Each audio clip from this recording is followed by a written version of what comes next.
Hey guys, earlier today, as a matter of fact, just a few hours ago, Bungie released the brand new reveal trailer for Destiny 2 Forsaken.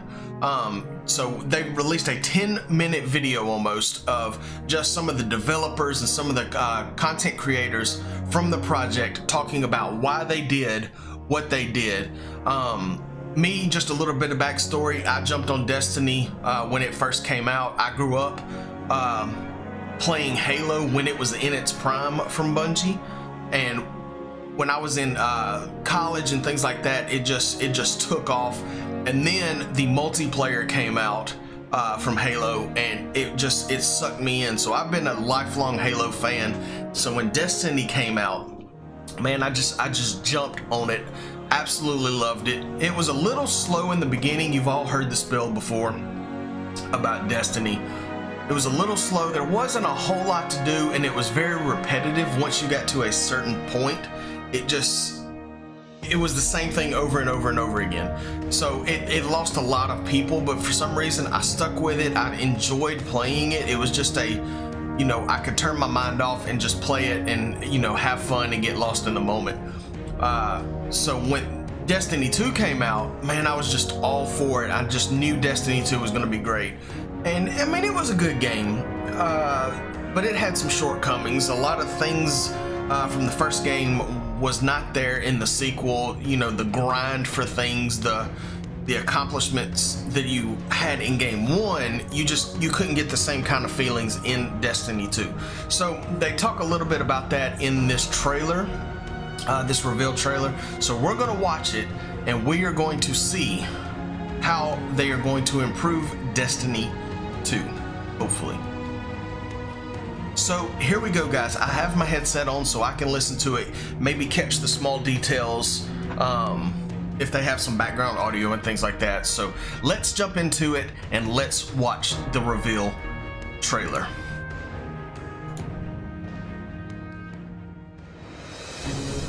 We have this opportunity that we wouldn't have had years ago to ship a game and then really collaborate with people outside the studio to figure out, what is the best version of that? Honestly, yeah, we're building something the community has been asking for, and it's accumulation of everything that we believe the game needs to be. Some of the things that we've been asking for. Upside to that is we're not holding anything back.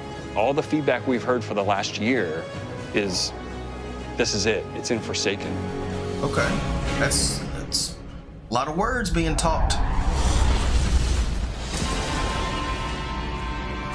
We want this release to have a different tone and a different vibe. Game director and the project lead. That okay. Western revenge vibe. You're going to a darker place. You're going to take on a different role as a guardian. Got the little spurs on the boots.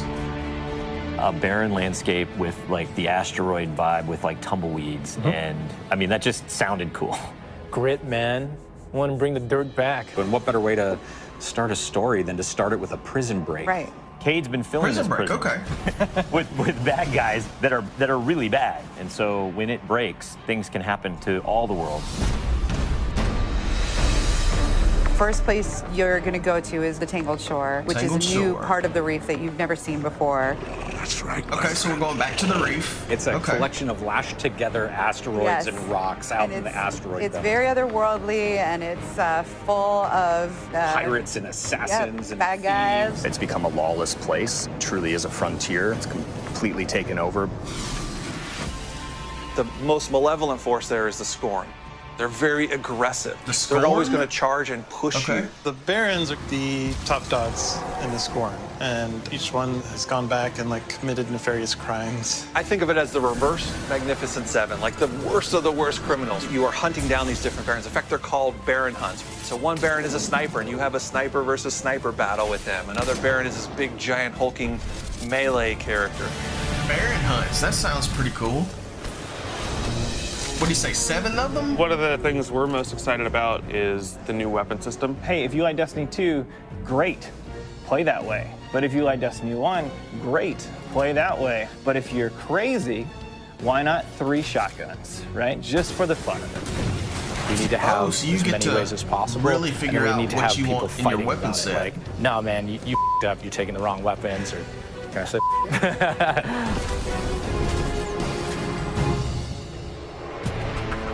So random rolls are coming back. Every single weapon is going to feel different when it drops. And random rolls, okay. Including the mod system, so you can customize your weapon the way you want it. We've got a whole new masterwork style system coming together where you actually are able to kind of move your levels up over time. And so there's investment back on the weapons again.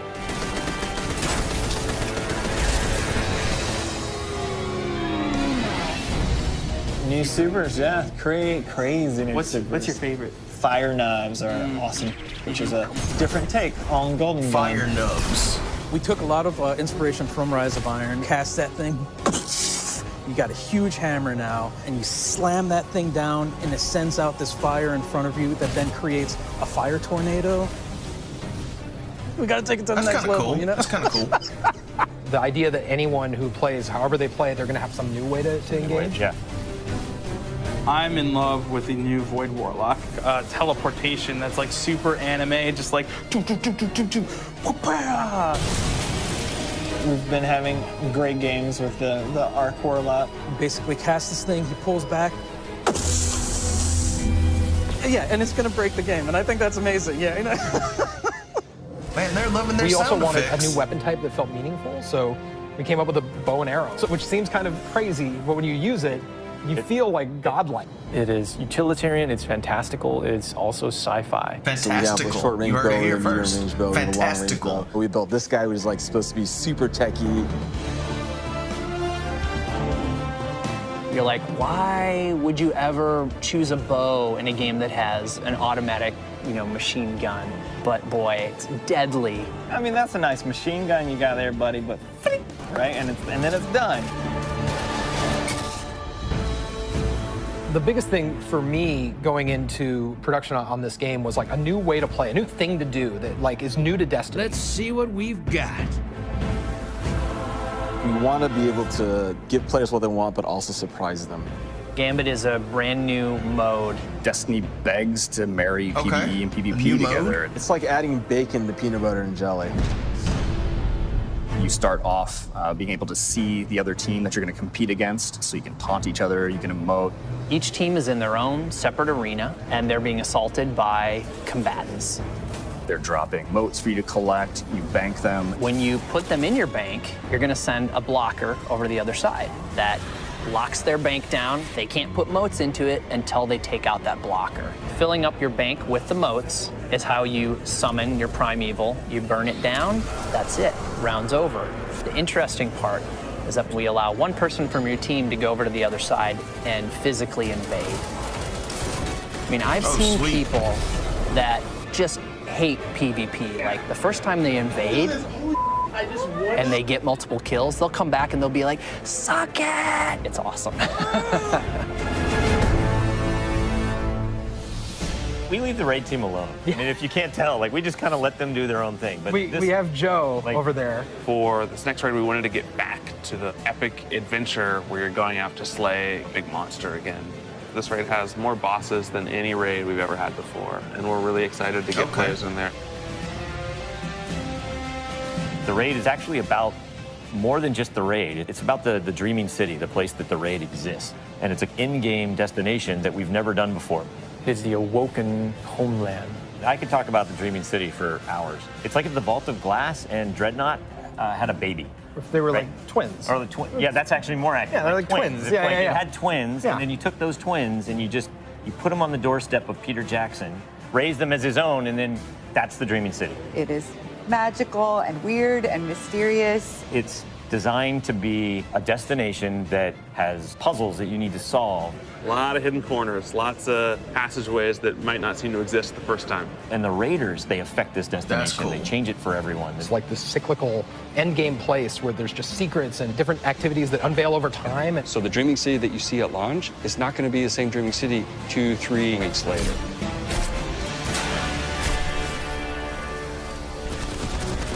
So with every design decision we made for the Forsaken, like the first thing we ask is, how will the community react to this? Players want their investment in Destiny to matter.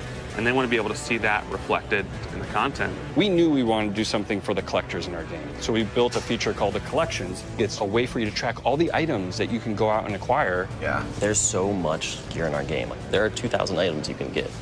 Go get them. You can look at sets and you can say, that goes I haven't back to filled that out this grind set. I was What do I have to talking do to go about, get that it? we're If just I want to missing. find like how many guns in the world, I can actually go look now. We also had a triumphs thing, which is just acknowledging your achievement. It like ties into records, it ties into lore. It's a thing that can help you drive, like, hey, I want to do that. And if I do those things, I can get a title. Like, I can have a title floating over my name that says that I'm a god or whatever. Not me, but like you. Okay, so you're working to titles now. We want Forsaken other to feel like a players, I game guess, that can see never ends. So we're going as to you reinforce play. the hobby and make the experience something that can be played night over night. We're changing the weapon slots. We're changing how the pursuits work. We're adding new features like the collections and the triumphs. We built Gambit.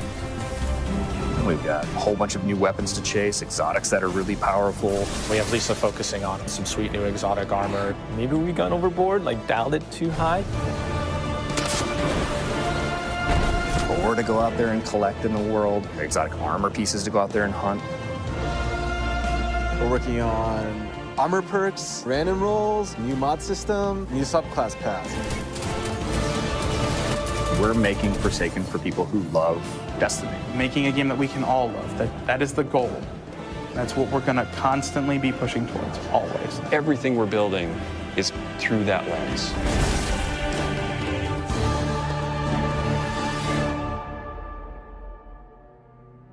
Very cool, very cool. So there you guys have it. About a 10-minute video of all the developers and the executive producers and things like that talking about what they want to make Destiny 2 Forsaken to be. To be honest, Destiny 2 has taken a lot of flack for actually not delivering the gameplay that people were expecting. It's almost like in the movie realm, you have a great movie and then they promise a great sequel. Well, usually sequels are nowhere near the product that the first one was, and that's kind of what happened with Destiny 2. It was so much hype about it that it did not live up to it, and people jumped ship quickly once it was released. But they had a lot of cool stuff in the gameplay trailer. Some really cool stuff. I really am digging the Gambit mode. That seems like a very interesting concept.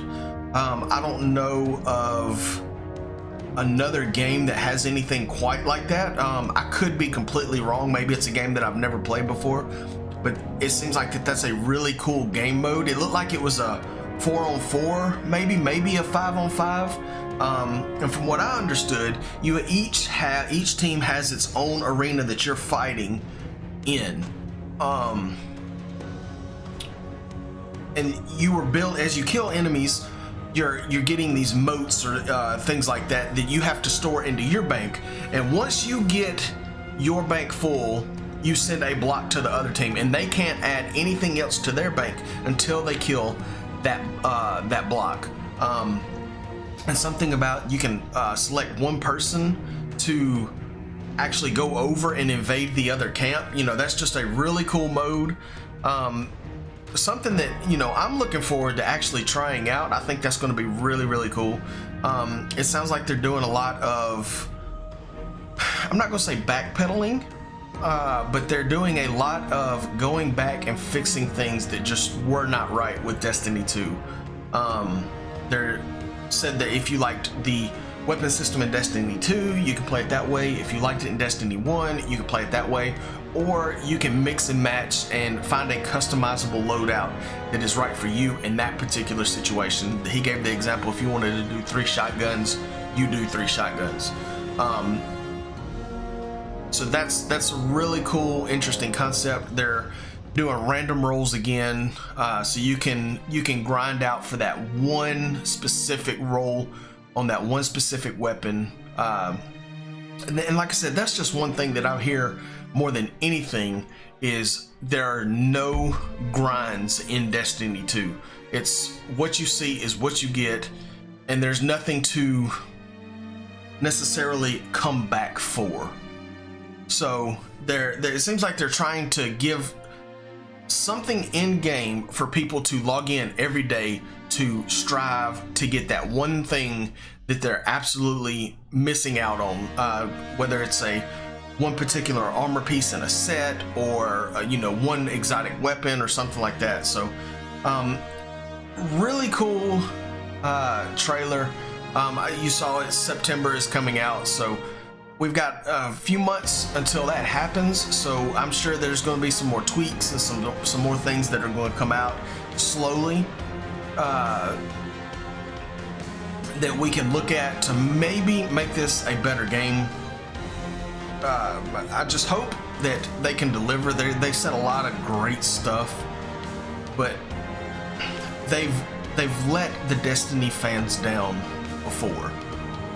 You had some times in Destiny 1 where things weren't like they were, and then going to Destiny 2 from Destiny 1 is a brand new game. It just felt like a big letdown to a lot of people.